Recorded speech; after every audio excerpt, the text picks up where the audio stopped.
Hello बच्चों, कैसे आप सभी। तो आज हम एक्सरसाइज 8.1 का क्वेश्चन नंबर 4 देखेंगे। ये बहुत इंपॉर्टेंट क्वेश्चन है और ये एग्ज़ाम में आएगा, ठीक है। तो इसको स्टार्ट करते हैं। तो यहाँ लिखेंगे सबसे पहले सॉल्यूशन। यहाँ पर मैंने बेसिक फॉर्मूले लिख दिए हैं ट्रिग्नोमेट्री के बीच में रिलेशन का फॉर्मूला।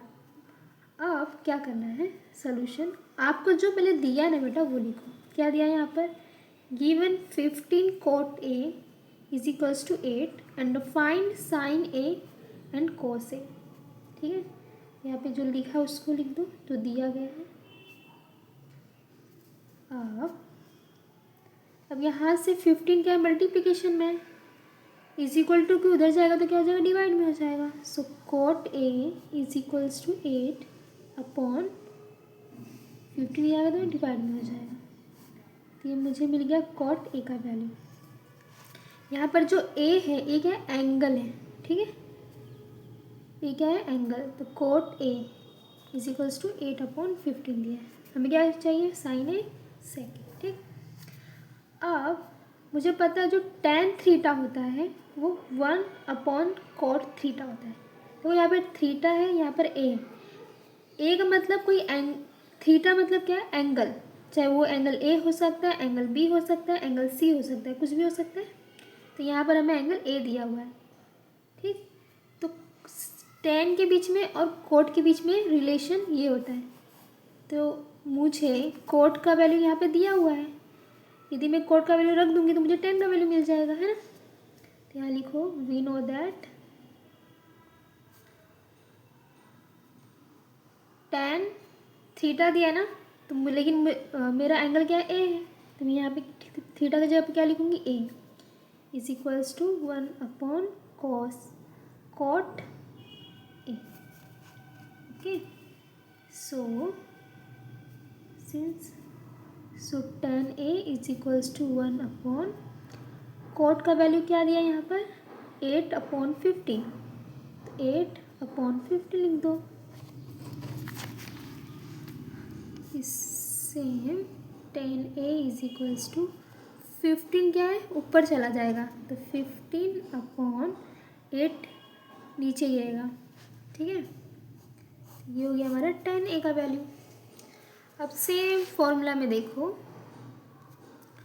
जो tan है, मुझे क्या चाहिए, sec चाहिए ना, sec चाहिए। अब देखो मुझे tan मिल गया।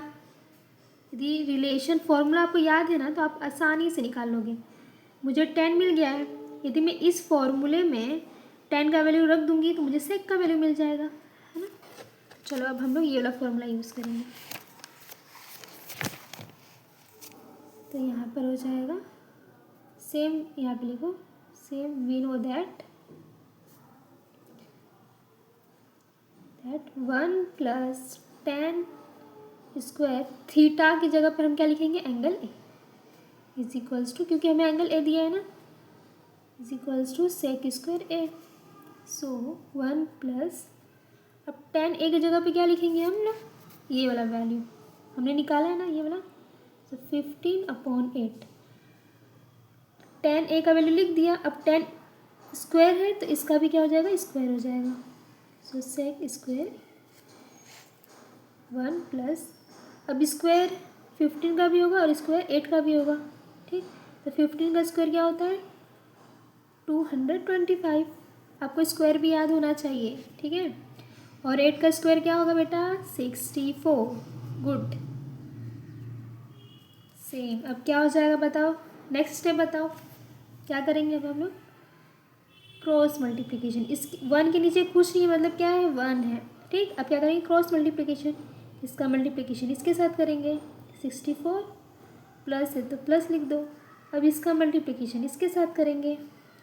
1 का मल्टीप्लिकेशन किसी भी नंबर से करोगे तो यही नंबर आने वाला है, ठीक।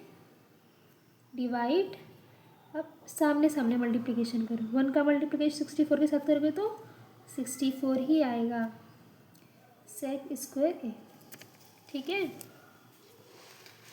मेरे पास नीचे स्पेस नहीं है तो मैं इसको यहाँ पे लिखूँगी। चलो तो यहाँ से 64 और 25 को ऐड करो, 64 और 25 को ऐड करो, क्या हो जाएगा बताओ?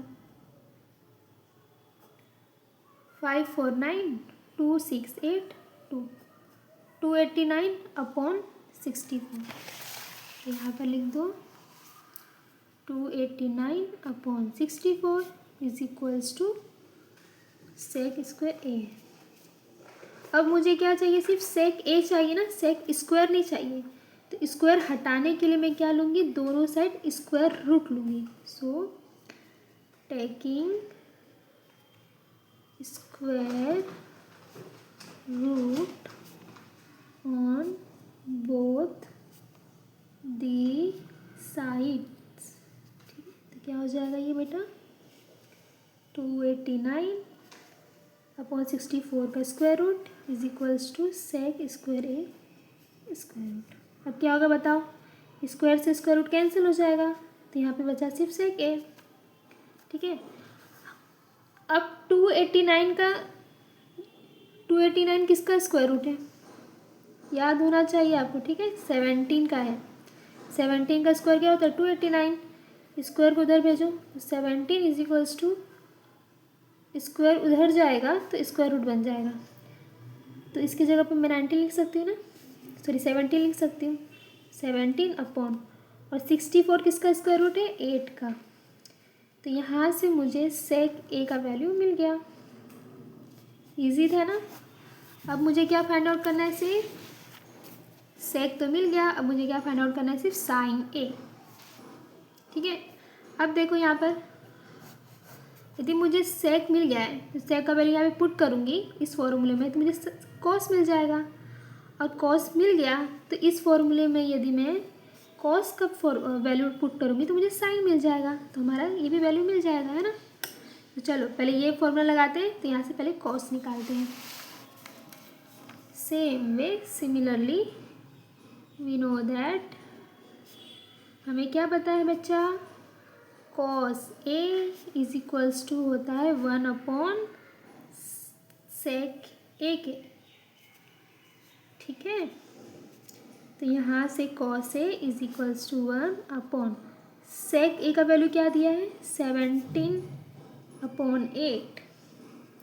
सो cos A is equals to, अब यहाँ से क्या होगा? 8 ऊपर भाग जाएगा अपॉन नीचे क्या बचा? 17। ये हमारा हो गया कॉस ए का वैल्यू। अब हम इस फॉर्मूले में लगाएंगे।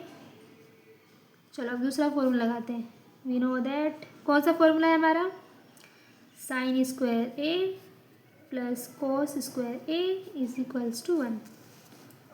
ठीक, तो यहाँ से साइन स्क्वायर ए ऐसे ही रहने दो, प्लस है तो प्लस लिखो। कॉस ए का वैल्यू क्या दिया है यहाँ पर? 8 अपॉन 17। इस कॉस ए का स्क्वायर है तो इस वैल्यू का भी स्क्वायर हो जाएगा, is equals to 1। Sine square A को ऐसे ही रहने दो, प्लस 8 का स्क्वायर क्या हो जाएगा? 64 अपॉन 17 का स्क्वायर क्या हो जाएगा? 289 इज इक्वल्स टू 1। ठीक है, मेरे पास स्पेस नहीं है तो मैं इसको यहाँ पर करके लिख रही हूँ। अब साइन स्क्वायर ए ऐसे ही रहने दो, इज इक्वल्स टू, अब ये प्लस में है ना। देखो किसी भी नंबर का साइन कैसे पता करेंगे? इस नंबर के आगे क्या है? प्लस है, तो इसका साइन क्या होगा? प्लस होगा। ठीक है, सेम इस ये जो टर्म है इसके आगे क्या है? प्लस है, कुछ नहीं मतलब प्लस है, तो इसका साइन क्या होगा? प्लस होगा। समझा? अब ये प्लस में इक्वल टू किधर जाएगा तो क्या हो जाएगा? माइनस, है ना। इधर जाएगा तो माइनस हो जाएगा। तो 1 minus 64 upon 289।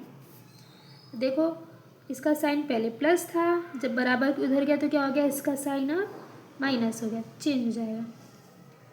So sine square A is equals to, same क्या करो? क्रॉस मल्टीप्लिकेशन करो। इसके नीचे कुछ नहीं मतलब 1 है। अब इसका मल्टीप्लिकेशन इसे कर दो, 289 हो जाएगा।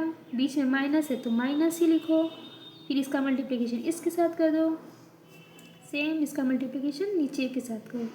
तो 289 हो जाएगा। अब क्या होगा बताओ, 289 में से 64 माइनस करो तो 9 में से 4 गया 5, 8 में से 6 गया 2 और ये 2 ऐसे ही। तो क्या बचा 225 अपॉन 289। अब हम क्या करेंगे, हमें सिर्फ साइन ए चाहिए, स्क्वायर तो नहीं चाहिए। तो स्क्वायर हटाने के लिए क्या लेंगे बेटा, गुड, स्क्वायर रूट लेंगे। तो यहाँ पे आपको लिखना पड़ेगा taking square root on both the side. ठीक है, तो मेरे पास स्पेस नहीं है तो मैं वो नहीं लिखूँगी, तो आप लिख देना। फिर उसके नीचे क्या करोगे, स्क्वायर रूट ले लोगे दोनों साइड। यहाँ से स्क्वायर रूट कैंसिल, तो क्या बचा सिर्फ साइन है इज इक्वल्स टू, अब 225 का स्क्वायर रूट क्या होता है 15 होता है, अपॉन 289 का स्क्वायर रूट क्या है 17 होता है। तो ये हो गया हमारा साइन का वैल्यू और कोस का वैल्यू। ये लिखने के बाद आपको फाइनल आंसर लिखना है नीचे, नीचे आपका स्पेस होगा ना, वहाँ पे लिखना है so sine A is equals to, पहले साइन पूछा है ना, पहले साइन पूछा है फिर कॉस पूछा है, तो इसलिए लिखो यहाँ पर sine A is equals to 15/70 and sec A is equals to 17/8। और जो आंसर आया है आपका उसको क्या करो बॉक्स में लिख दो। तो ये हो गया हमारा सॉल्यूशन। आई होप आपको समझ में आया होगा।